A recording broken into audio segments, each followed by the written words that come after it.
I'm doing well. I understand you had some quarterback questions today, so Matt Ryan will be our quarterback. Dan, who are you preparing for? You know what? It's a question I've been asked this week down our way as well, so I totally get that. You know what we're going to do? We're going to prepare for the offense. Both guys have shown they have, full command of everything. So when you go back, and you can probably appreciate this, when you start, the first game of the season, you got to go back through the whole season. And so what I saw was two guys really running it at a high level. Are there small tweaks that could take place? Yeah, but by and large, I thought both guys did a really good job of handling the whole thing. So more than anything, that's out of our control. So we're just going to do our best to get our preparation right and really make the preparation about us. Hey, Dan, how long did you watch, or how many times did you watch the last play of that playoff game against the Eagles, the incompletion in the corner of the end zone? Your last play? Yes. I saw it, enough like everybody did to, realize when our opportunities come, we got to nail them. And, certainly, when you don't, there are consequences for it. Like most games, it doesn't usually come down to one, and that one it came down to we certainly had other shots at the end zone as well. But I never, get disappointed when, we got Matt throwing to Julio. Those are usually good endings. And that one, it wasn't. But at the end of it, I got to give credit to them too. Playing defense, standing up down there. Those are good competitive battles, and that's kind of what you should expect from two good teams. Dan, how do you feel about your team going into this opener? Well, I think number one, when we added some guys to the group, what specific roles would they have? And we've certainly done that at some different spots. We felt like we really needed to add some speed on our special team side of things. We've done that. We love the addition of Ridley, into our offense. That feels good. We wanted to add some more depth at the defensive line spot and add another couple guys inside. We thought that for sure was a big part of it. We added a guard in the offseason named Brandon Fusco. So both these teams are very good line of scrimmage teams. And I think that's probably one of the fights within the fight, so to speak. Both, guys have really good centers, good backs, good offensive lines, good defensive lines that can run and have rushers. So I felt like that might be, kind of the game within the game, so to speak. Dan, you mentioned preparing for the Eagles offense and not one specific quarterback. Do you think there's too much made about that being a competitive advantage, not tipping your hat like that? I think it depends, if the style was so drastically different. In other words, if there was, one that, just scrambled all over the place. Probably if we were back in the day and we were having this conversation between Jaws and Randall, we might have that discussion. But these two guys are really equipped to run it in a similar fashion. So to me, in this instance, not. But I recognize, hey, it's all part of the gamesmanship and not wanting to tip. But all we can do is control what we can, and that's getting ready, for the offense. And whoever they, put out there, including if it happened to be either, we've got to be prepared and ready to rock. How much time have you spent on the Eagles RPOs? Well, I think it's a big topic, around the league. So as we went into it, they're not the only club that does this, and they're not even the only club in, that we see in the NFC that does this. So I think, like most things, it's one of the topics this year that's on a lot of people's minds. What I saw was really good execution by both of the quarterbacks in terms of making decisions of what to do. When you talk about the option piece of it, usually talking about a leverage of a defender. Okay, do I see a linebacker run? Do I rip the pass in there? Do I see the linebacker sitting back, hand it off? So what I did see from them is they're equipped at it. Our offense, like a lot of others, have had that as part of it. So I would say we definitely worked through some of it during the year. But I think it's a bigger topic around the nation, and certainly from your guys' side as well. Dan, Tony Dungy was saying the other day that he thinks the teams that are best equipped to deal with the run-pass option game are the teams that can handle the run with their front seven, that don't need to use a safety to bring up a safety. I mean, do you agree with that those are probably the teams best equipped to deal with it? Well, I'd be hard to argue against a guy who's in the Hall of Fame, but I would say there's probably a number of factors that go into that. I think that's one of them for sure. Does the defensive line that can be really active in the run game. That's for sure part of it. And the other part of it, I think, is the leverage on a player. In an RPO, so often it could be dependent on the leverage of a defender. And so you can relate to that, whether a player is playing man-to-man or zone, there's a certain leverage that could take place. And so now that's, an additional spot to it. In some ways, when zone read came about, it was a reading of a defensive end. Do I hand it off or do I keep it? This is an extension of that. Do I hand it off, or based on the leverage of a linebacker or a safety, do I rip it in? And with Philadelphia, they're equipped to run both of those, which I think is a little different than most. Oftentimes, these run-pass options allow non-mobile quarterbacks to have some run-pass options, where in the past, to be a real zone read quarterback, you had to have access to both. So I answered a long-winded question, but I just felt like I'd want to clear it up for you. I think some of it has to do with leverage, but overall, if you can affect the run with the defensive line, I think that's always, as a former D-line coach, something that I believe in wholeheartedly. Dan, why do you think Julio, and you obviously coached and watched it, Julio Jones was not really that effective in the red zone? Why was that the case? And not just the last play of the season. Yeah.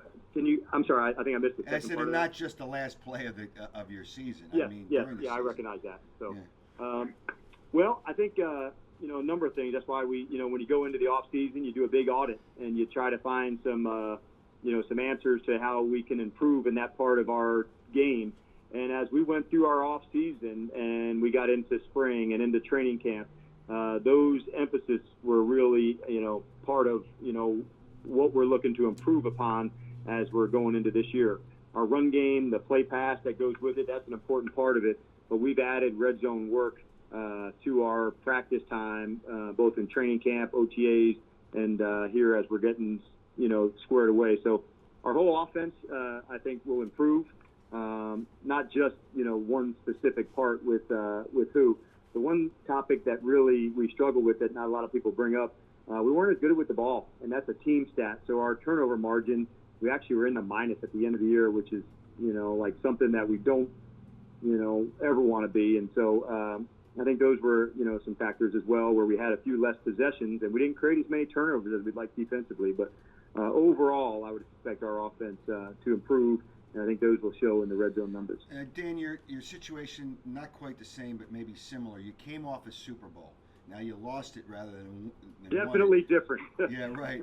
But what were the challenges for you as a head coach coming off the Super Bowl? Sure. Next season? I'll give you both of them. When I was an assistant and coming off a Super Bowl as a win, really you're gonna get equipped to take everybody's best shot, and that's probably for the first half of the season, because it's a good measuring stick for a club maybe that wasn't in the playoffs, or for a club that has playoff aspirations, but they weren't quite to that space yet. Hey, let's see where we stack up, and you'd get a really good effort. On the other side, when you lose one, it's definitely emotional for sure. But like most competitors, man, like you'd really rather be in that environment every single chance that you get. And I know that team has a number of very good leaders, and I'm sure that's a big factor in why their preparation, is on point and they're ready to get going. So those are two different sides of it. Unfortunately, or fortunately, I've experienced both, and I would say both of them have, got a plan in place like they do, and we did last year. Then you go and execute it, and each year is a little different because not everybody was on the same spot on the team, if that makes sense. Dan, you kept a guy on your roster from Wesley College in Delaware. I was just kind of wondering, what you saw in Matt Gano and everything. Yeah, for sure. South Jersey guy, and then played very well at Wesley. So from the scouting side of things, he had size and quickness, to get off the ball. And so he just, we kind of kept testing him, and he kept improving. We tested him some more, matched him up against different guys. We've got, a couple of good rushers here, McKinley and Beasley, who can get up and get going. So we tried, like hell to test him and push him, and he answered a lot of the challenges. So he's still developing with us, but, we feel like we have something in Matt, and we're encouraged by what we see right now. He's got a lot of work to do for sure, but the mindset, the attitude, and it's not too big, which sometimes you worry about from a small school, but in this instance, he does not. Dan, the in which ways the Eagles were, I think they converted 60% of their third downs in the playoffs. They were very good during the season, too, even though they had a high number of third and longs. What do you see when you look at why they were so successful last year on third down? Yeah, I think a couple of reasons. One, they had some long yards, but not as many as you think. They played it felt like anyway, I don't have the numbers in front of me, but it seemed like they had a good bit of the time in those 3rd and 2 to 6 windows where they're able to make some quicker throws. The quarterback didn't get hit a bunch in those spots. And then I think the length of the receivers and the way they've utilized the backs has certainly been a factor in that. Having receivers with length, having tight ends with length helps when there's contested catches. And oftentimes that's what third down is. There's lots of man-to-man, there's pressure, so you're going to have to win some contested matchups.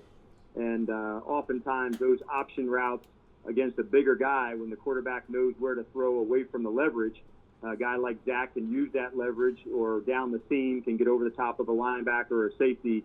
That's a factor. And for a long time, I've been impressed by their screen game and the way they featured their backs. And so I think those two things, the way they have the length and size, and then the use of the running backs, I think those two would probably stand out to me.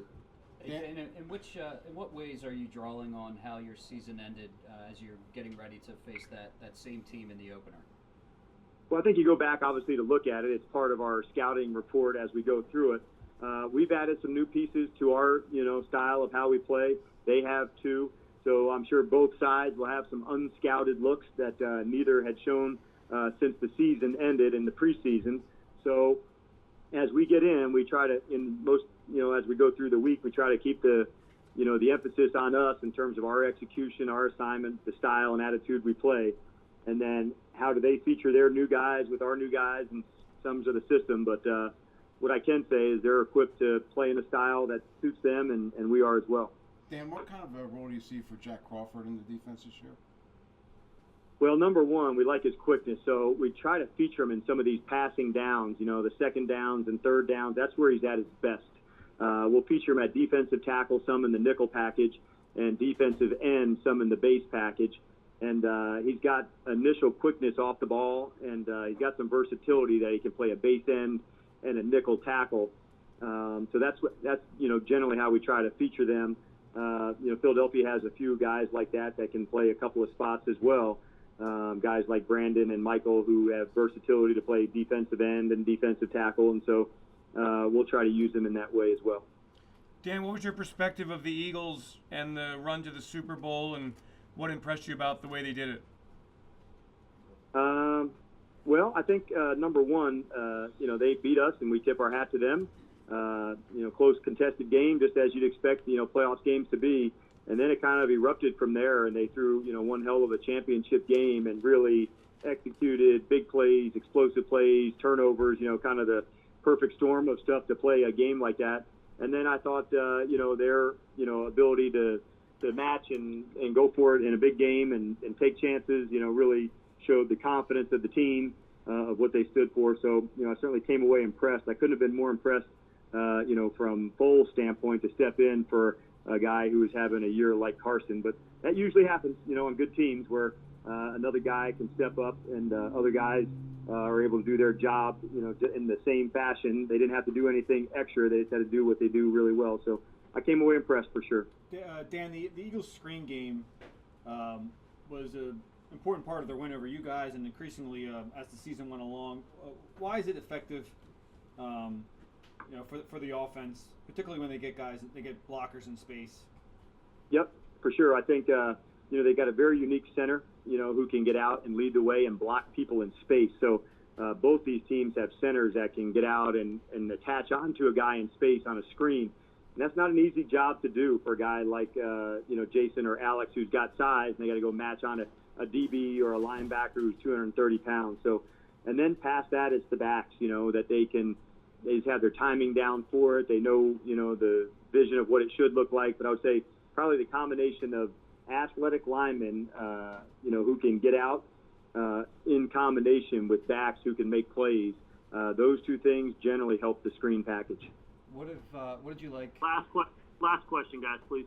What did you like of out of Calvin Ridley coming out of college, and what has he shown you through training camp in the preseason? Yep, I'll fill you on that one, and thanks. I got to hit it here. We got to get rocking here for practice as well. Number one, I thought his explosive play ability really jumped out.